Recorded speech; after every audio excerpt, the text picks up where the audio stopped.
Hey class, this is Instructor Bings coming to you a little bit later than I wanted to, but as I said in the announcement with the study guide, I had a meeting that I forgot about and I could not miss that. So anyway, let me go through a quick encapsulation of Chapter 5. And then I'll talk about the study guide that has been provided, if you haven't checked it out yet, on the homepage, on the course homepage under Module 1. Chapter 5 deals with equal rights. The focus is on really the last 60 years in our nation's history, the last 60-year struggle to secure equal rights for all individuals in America. Even though it is encoded in the Declaration of Independence, this has been an ideal of America's that has slowly extended to other groups, to minority groups. So when we talk about equal rights or civil rights, we're talking about a concept that refers to the right of every person to equal protection under the laws and equal access to society's opportunities and public facilities.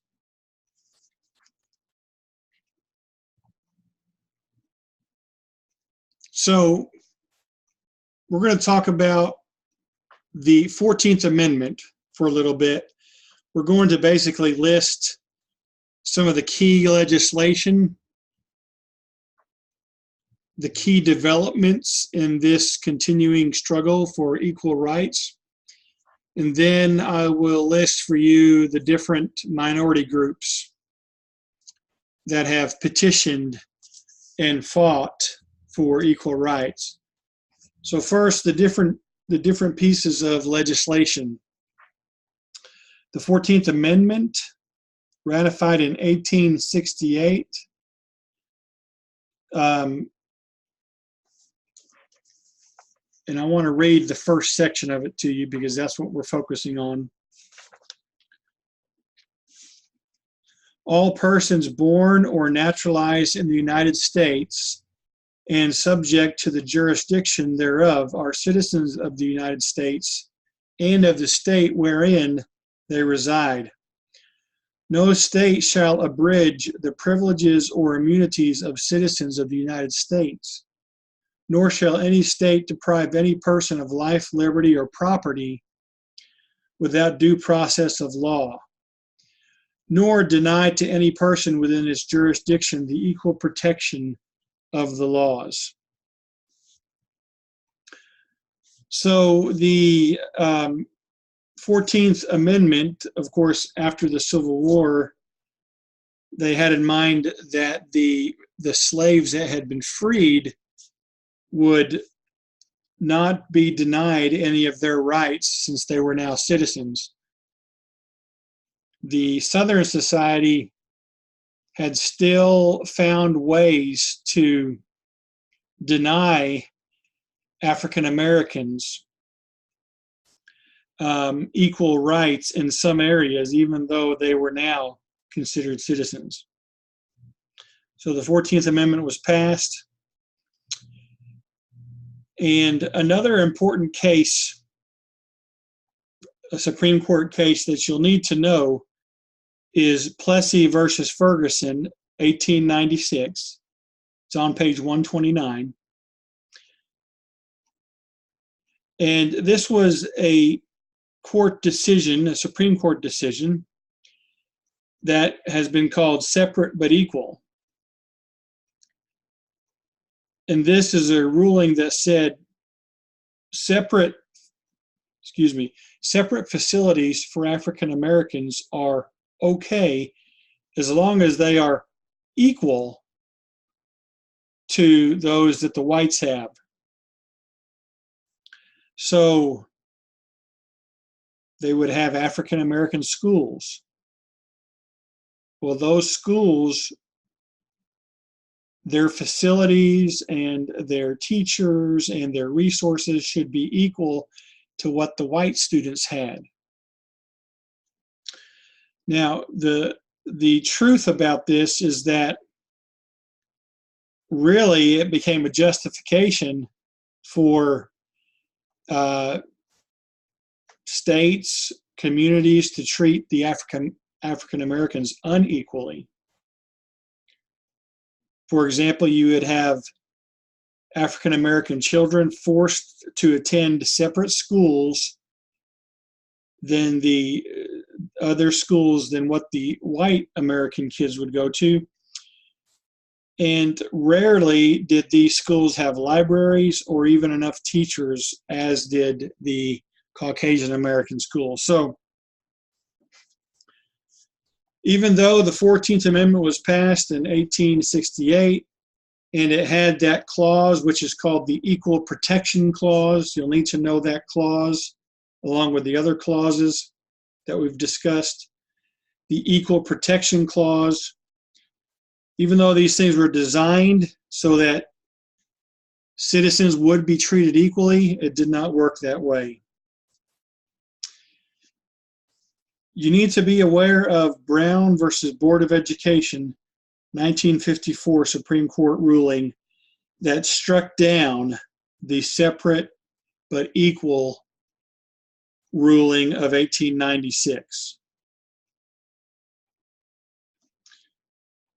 This case basically said that schools can no longer be separated by distinction of an African American school, a white school. They need to be integrated. So basically, Brown versus Board of Education banned forced segregation in the public schools.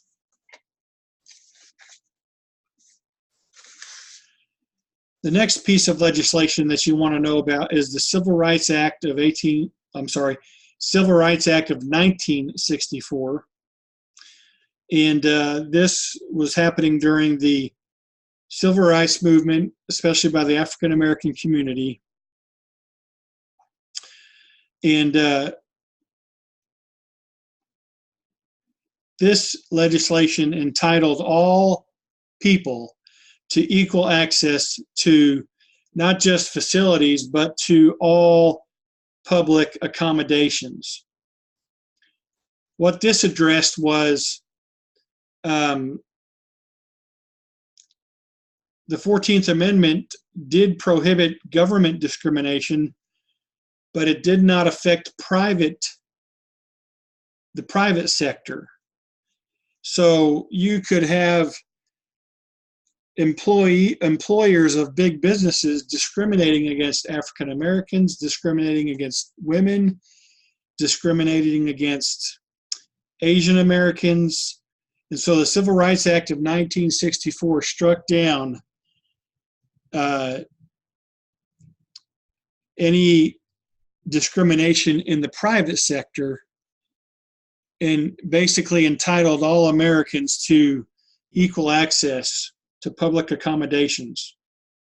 There could be no discrimination on the basis of race, color, religion, gender, or your national origin, such as if you are Asian American or Hispanic American.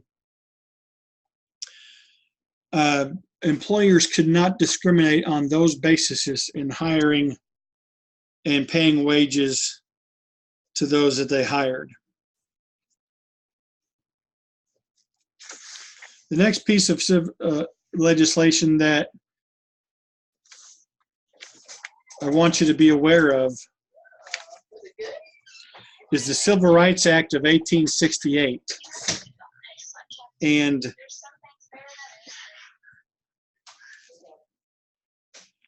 this was a further step of the 64 legislation that basically prohibited discrimination in housing. Someone who owns a building, such as an apartment complex, or maybe has rent houses, could not refuse to sell or rent housing because of a person's race, religion, ethnicity, or sexual orientation, gender.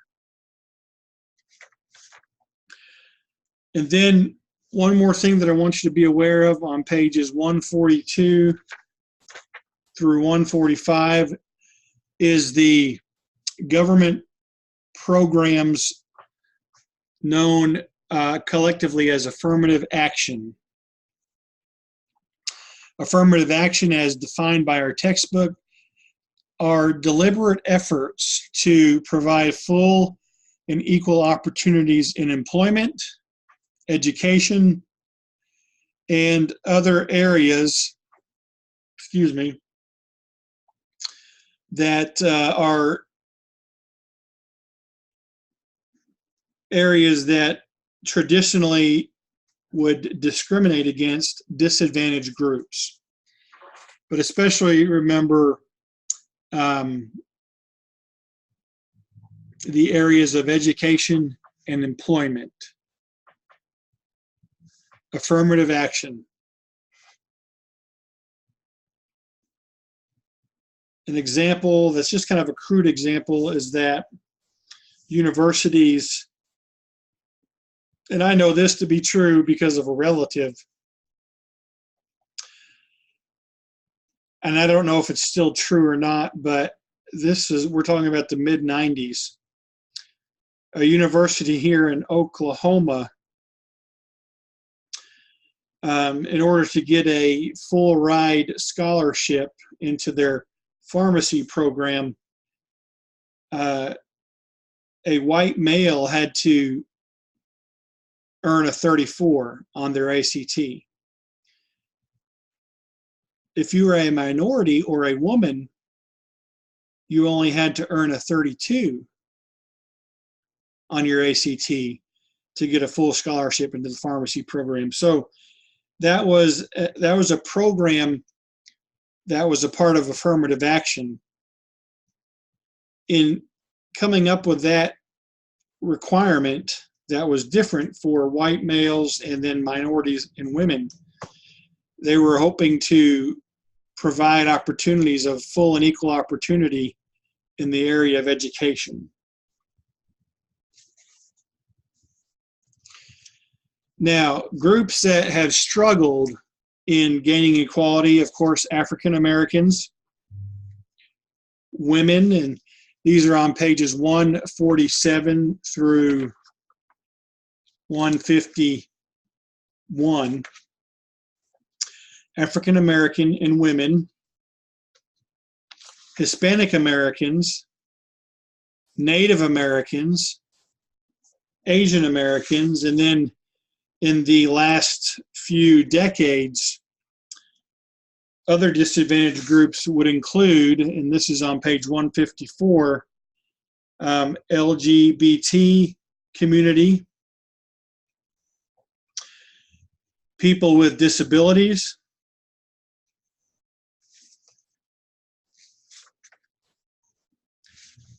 and so these are the different groups that have sought to have equal rights with the majority of Americans. All right, I'm going to go to the share function. I know that was a quick rundown of the chapter 5, but here is the study guide that I have put on in your module 1. And so for chapter 1, all you need to know is the 4 core values that are American values. This was on your quiz. We're talking about simply pages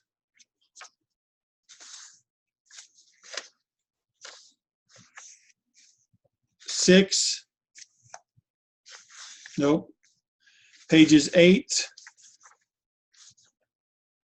and 9, liberty, individualism, equality, and self-government.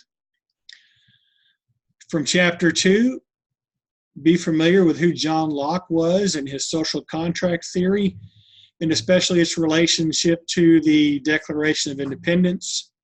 Know about the Articles of Confederation, the 2 compromises in coming up with our constitutional government. Know what the 3 branches of our government are: judicial, executive, and legislative. And then know about the Bill of Rights. Chapter 3, know what federalism is, and know these Supreme Court cases. Plessy versus Ferguson is included in there. But there's 4 cases here, and then from chapter 5 is the Brown versus Board of Education. So there's 5 Supreme Court cases you need to know. Chapter 4, know what the different freedoms are in the First Amendment, pages 97 through 107.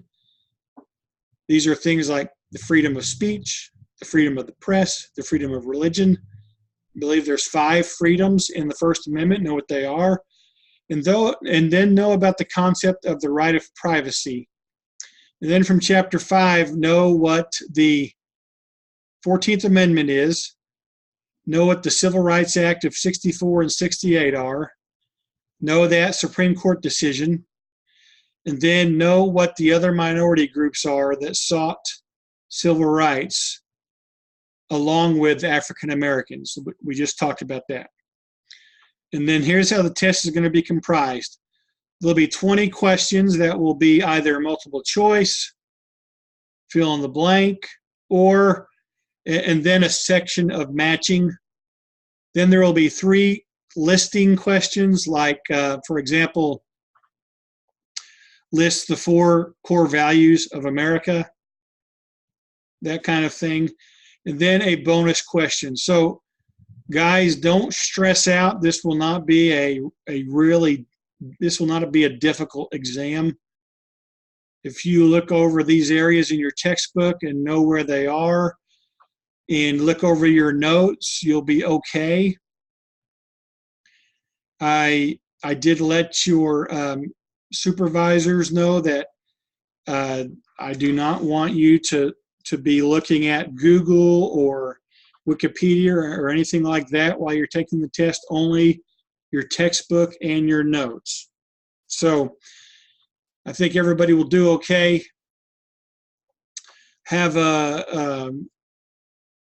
after you take the test tomorrow, have a great weekend, a great Labor Day on Monday, and we will see you again on Wednesday. This is Instructor Bings over and out. Bye-bye.